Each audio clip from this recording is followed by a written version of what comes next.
லலிதா வேணும்னே சாணி இல்லாமல் விட்டதால இப்போ மாமியாருமே வழுக்கி விழுந்து காலை இப்போ ஃப்ராக்சர் ஆயிருக்கும். அது சந்தோஷமா அவங்களுமே வீடியோ எடுத்துட்டு இருக்காங்க. அந்த வீடியோவை யூடியூப்ல வேற அப்லோட் பண்ணியிருப்பாங்க. அது 1 மில்லியன் வியூஸ் போயிருச்சுன்னு இப்போ சந்தோஷமா வேற ஹஸ்பண்ட் கிட்ட சொல்றாங்க. அவருமே பயங்கரமா பிடிச்சி திட்டி விட்டுடுறாரு.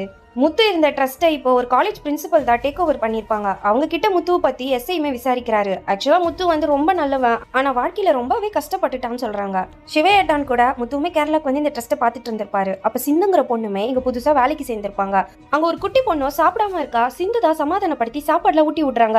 இதை பாக்குற முத்துவுக்குமே அவங்க அம்மா ஞாபகம் வந்தது. சிந்து பசங்களுக்கு கிளாஸ் எடுக்கிறதா முத்துவுமே கூட உட்காந்து கவனிப்பாரு. அவருக்கு சிந்துவை பிடிக்கும். இப்ப இவங்க 2 பேருமே ஃப்ரெண்ட்ஸா இருக்காங்க.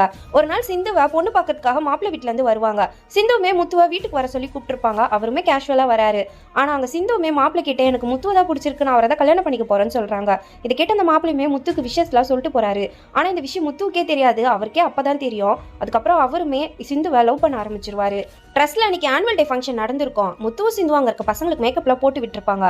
அப்போன்னு பார்த்து சில ரவுடிங் எல்லாம் வந்து அட்டாக் பண்றாங்க. முத்துவுமே பயங்கரமா சண்டை போடுவாரு. ஜானிங்கிறவ தான் சிவையேட்டான் கதையை முடிக்கிறதுக்காக ரவுடிங்களோட வந்திருப்பான். இப்போ அவன் கையில பாம் இருக்கும். முத்துவுமே யாரையுமே கிட்ட வர வேணாம்னு சொல்லி அந்த பாம் எப்படியாச்சும் வாங்கணும்னு பாக்குறாரு. அப்ப ஜானி தூக்கி போடுற சேர் அந்த பாம்ல பட்டு வெடிச்சிருது. பாம் வெடிச்சதுல முத்துவுக்கு சிந்துக்குமே அடிபட்டு இருக்கும். ஜானியா சிவையேட்டான் தான் அடிச்சு அங்க வந்து துரத்தி விட்டுருப்பாரு.